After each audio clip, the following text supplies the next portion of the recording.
Димковски, вие сте заменски министар за земјоделие, шумарство и водостопанство од 3 јануари годинава. Кажете ми прво во каква состојба го затекнавте министерството? Токму така на седницата на собрание 3 јануар доста попладното бевме изгласани за технички министри, односно дополнителен заменик министер во Министерството за земјоделство. Веќе јас наредниот ден сакав да го имам првиот работен ден во Министерството.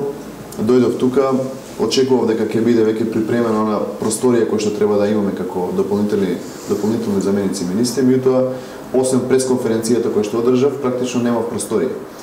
И таа состојба која што за мене во старт беше круцијална за да отпочнеме со работа ние како дополнителни министри, траеше некои десетина дена од нашето назначување и пред речиси неколку дена официјално имаме и простори каде што можеме да функционираме. Меѓутоа тука не застануваат оние затекнати ситуации кои што ги најдовме практично.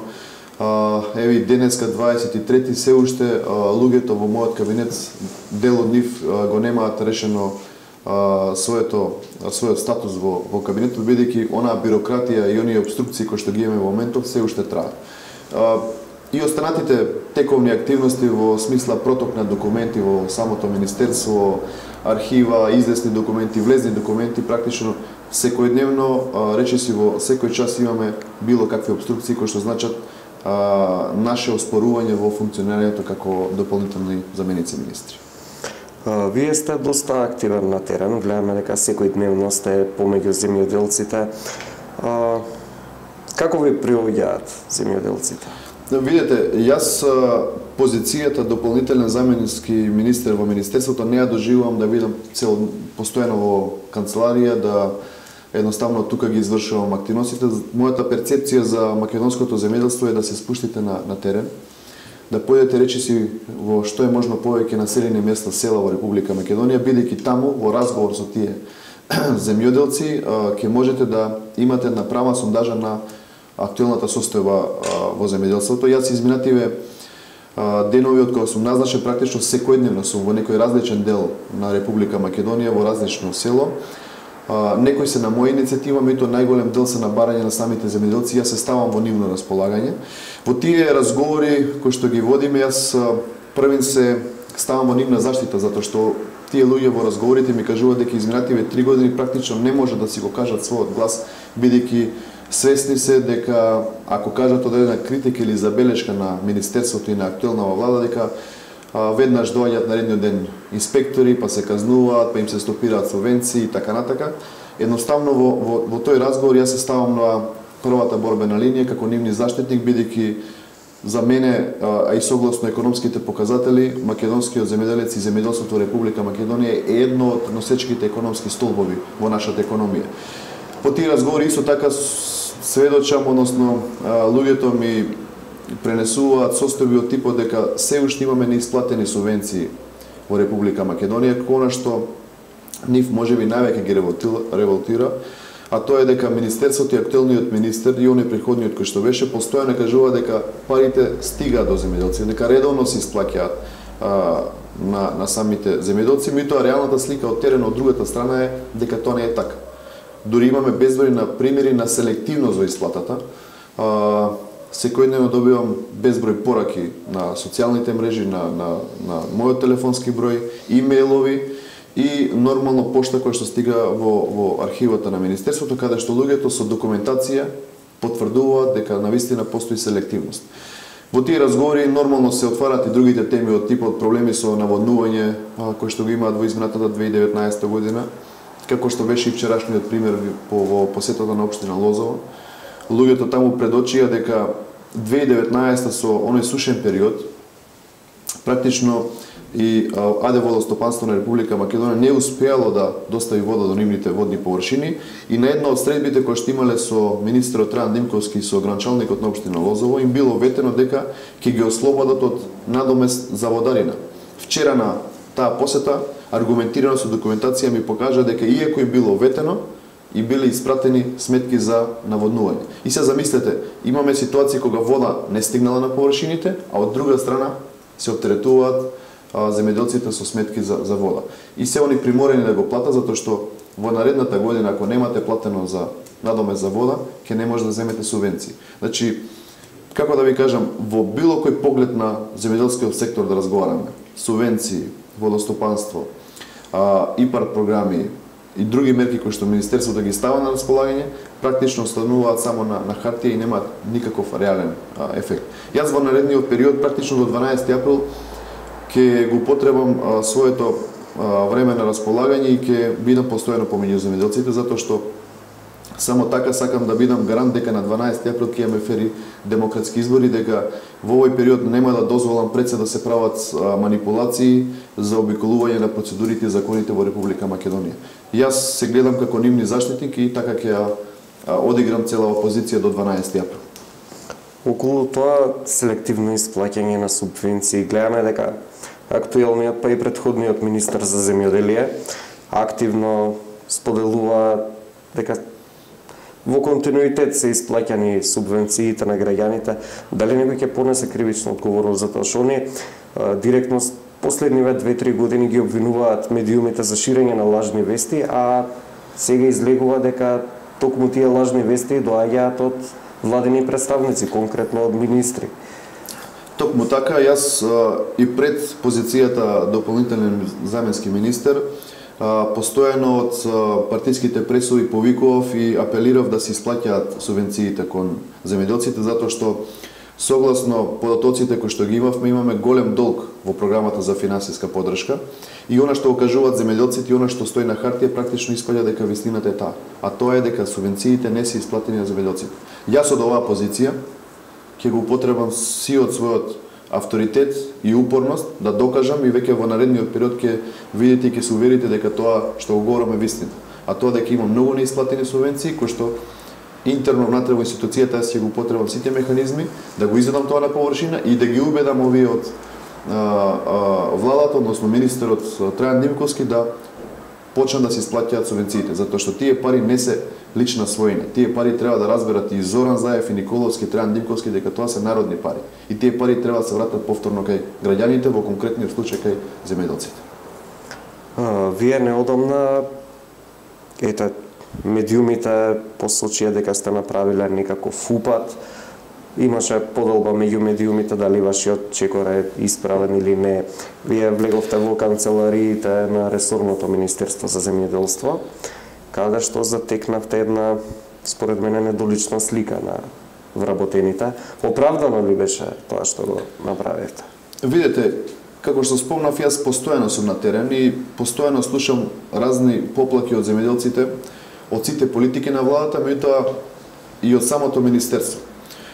Министерството со својата поставеност функционира со подрачни единици. Значи, оние земјоделци кои што не може да дојдат во Скопје, го користат ресурсот подрачна единица на Министерството. Дента кога бев во тој дел на Република Македонија во разговори со земјоделците од тој крај, главна забелешка беше работата на подрачната единица. Си реков дека и така сум тука во тој регион, да појдам во подрачната да ја проверам, да видам едноставно дали е таа слика вистина, да видам како се работи, пред се да ги поздравам колегите, сепак јас сум заменик министер и влегувам во своите простории. И знаете, јас каде да се движам, нормално си ги снимам своите активности, така беше и дента кога влегов во подрачната, иако некој сака да го окарактеризира како упад во подрачната, не, јас напротив влегов на најкултурен начин, се поздравив со раководителот на подрачната и со останатите колеги. Она што можете сами да посведочите од снимките, дека односот на раководителот не доликуваше како службеник кој што треба да има еден однос со својот претпоставено во конкретниот случај јас како дополнителен заменски министер, едноставно го начекаме со нозете на маса, со телефонот во раце, претпоставам дека се играше некој од игрите, и со оној гард кој што го пастуваше, практично покажа дека едно вака недолично однесување. Инаку само за подсетување, она што јас го говорев дека има забелешки во подрачната единица, практично можам тоа да го потврдам и со документација. Јас дојдов до некои интерни податоци во самото министерство, бидејќи се заинтересирав за работата на подрачната единица, и видов дека подрачната единица Берово од 1883 земјоделски стопанства кои што треба да бидат ажурирани во системот, на 12.12.2019 година имаме процентна реализација од 6%. Значи, останатите проценти на внесеност се незавршени. На 16.1. се прави нов пресек и гледаме дека процентот на реализација е 17%, 8% се во тек предмети и 76% незавршени. Ова се тие бројки кои што јас ги добив од системот и она што е потврда на мојата констатација дека навистина се работи во подрачната е раководителот во Министерството се обраќа до истиот началник на подрачната единица во Берија, каде што експлицитно во првата реченица вели од приложенава табела, се мисли на оваа табела, можам да видам дека воопшто не сте заинтересирани за работа. Значи, неговиот предпоставен, секторски, констатира дека тој раководител на подрачна единица не се работи својата работа. Тоа е овој мејл кој што е испратен до него како раководител на подрачна единица. И не знам зашто толку голема фама се дигна. Само за подсетување, тогашниот дополнителен заменски министер Лјупчо Николовски во 2016 година имаше слична ваква посета на подрачната единица во Неготина. Тогаш ниту имаше простор за мобинг, ниту некој го обвини, човекот влегол во работни простори на подрачната. И јас така влегов сега во оваа подрачна. Јас влегов затоа што имаше поплаки. И тука јас нема да застанам, ќе ги посетам и другите подрачни единици, затоа што тие се историното лице на Министерството. И јас како дополнителен заменски министер, кој што зима плата од ова министерство, нема да дозволам земјоделците да трпат, а началникот да си игра игрици на телефон во текот на работното време. Тој таму зема плата. Ако некој не сака да работи согласно прописите и процедурите, може да се ја бара екзистенцијата на друг начин. Кога е во рамките на Министерството, мора да се почитуваат и законите и процедурите. Гледаме дека последниве 2,5-3 години се трошени, како се вика, народски пари, народни пари на ангро. Во вашиот случај во Министерството за се исплаќани пари селективно до земјоделците, а гледаме сега веќе почнуваат нови делина да излегуваат сите работи и излегуваат нови афери и скандали. Имате ли нешто откриено плюс периодов? Јас на неколку пресконференции изјави за медиуми веќе обелоденувам ситуации кои што се противзаконски. Само за подсетување, едно од тие беше дуплиот договор за земјоделско земјиште кој што го обелодени во јавноста. Едниот договор е склучен од тогашниот Лјупчо Николовски како министер, за истите 13 парцели, сегашниот Трајан Димковски склучува нов договор. Тоа е класично прекршување на процедурите и законите. Секојдневно добивам пораки, како што ви кажав, таква беше ситуацијата со господинот Егрем од Рачино. Човек кој што има констатирано оштетување од невремето во 2016 година, кој што 3,5 години по институциите си ја бара својата правда. Јас тој предмет кој што го земав и сакав да излезам во негова заштита согласно документацијата, видов дека тој е чист предмет. Меѓутоа, како што и самиот господин си кажа дека некој му барал политичка пристапница за да може да му се исплатат тие средства. Тој господин сам си го каже тоа. Она што последно го дознав, а претходно ме обвинува од Министерството дека јас сум тенденциозен, дека тој е предмет кој што не треба да биде исплатен, дојдов до последна документација која што целосно го расветлува тој случај. А тоа значи дека таа проценка што е направена е потврдена и од комисијата од Министерството за земјоделство и подрачната единица, потврдена и од Бирото за судски вештација кој што е направена проценка на тој имот. Едноставно целиот предмет е чист. И веќе со мој допис се обратив до платежната агенција да тој предмет го исплатат. Има и многу други случаи кои што се откриени, кои што наредниот период ќе информирам јавноста во целина, затоа што македонската јавност заслужува за сите пропусти кои што се правени во Министерството. Најголеми пропусти има во делот на земјишната политика.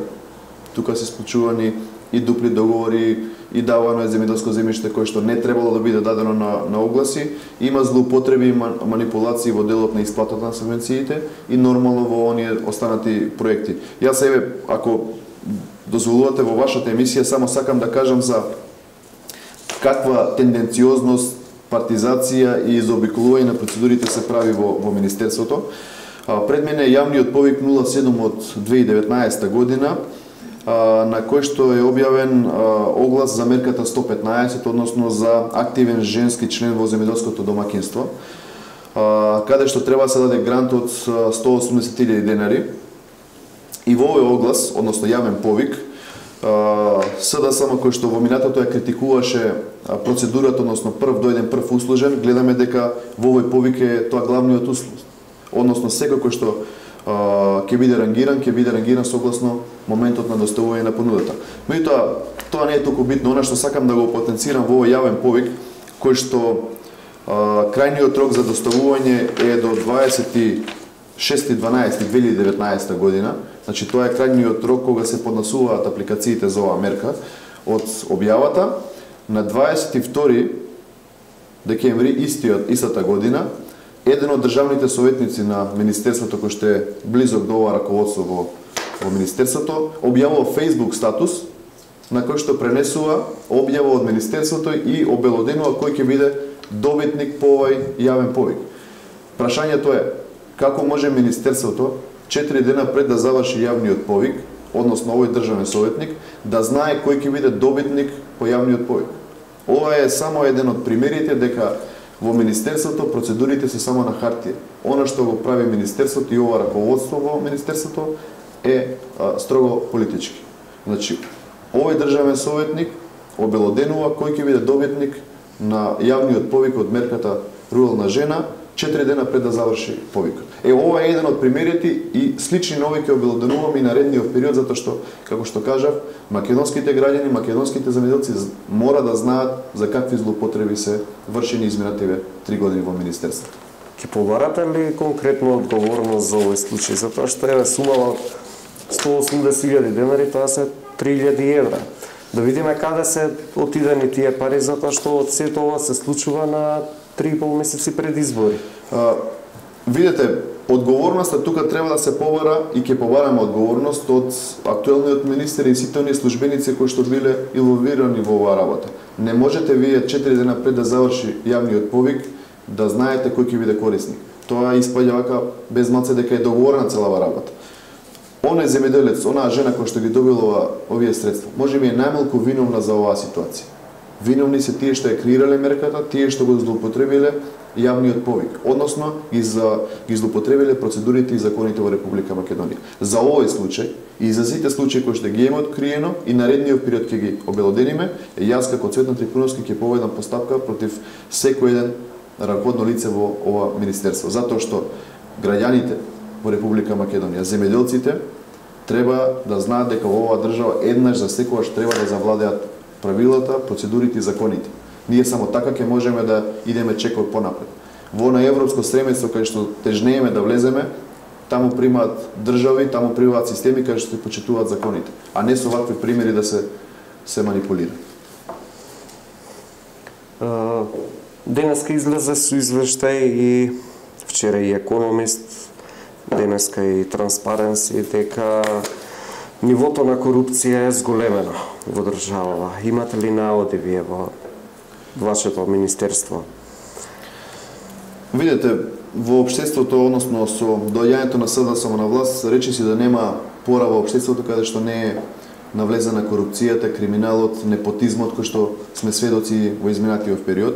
Она што јас сакам да го потенцираме дека во рамките на министерството има и тука отстапување, односно не е ништо поразлично од другите министерства, она што го гледавме во јавност и со другите криминални ситуации кои се случуваат.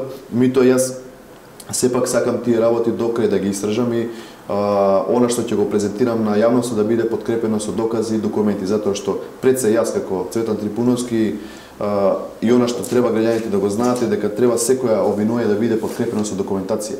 Не можеме ние да функционираме во држава каде што, на пример, министерот Трајан Димковски на едно од телевизиските дебати кои што ги имавме пред неколку дена, едно кажува пред македонската јавност, она што ќе го провериме во документацијата е сосема спротивно.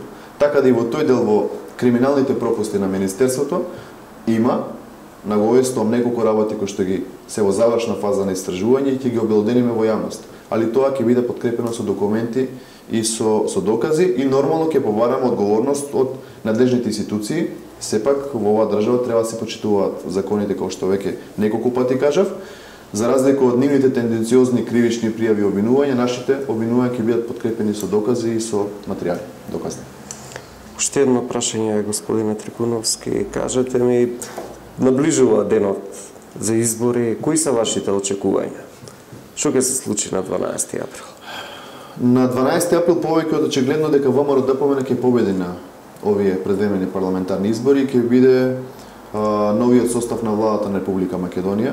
Она што сакам да го упатам е дека после 12 април, со новата влада која ќе формираме, македонскиот земјоделец ќе биде на врвот на приоритетите на таа влада, дека овие манипулации, злоупотреби, подценување и омаловажување на неговиот труд ќе бидат минато, затоа што, како што кажав, македонскиот земјоделец мене лично и на идната влада ќе бидат во фокусот, затоа што тие се носители на економската стабилност во државата и едноставно тие луѓе ја хранат и Македонија и надвор од Република Македонија. Ние имаме квалитетен земјоделски производ, само треба тој производ, тој труд да се правилно вреднува. Она што беше овие 3 години ќе биде минато, а ние ќе бидеме гарант и подадена рака и еден партнер на земјоделците кои што во наредниот период ќе бидат и уважувани и вреднувани како што треба.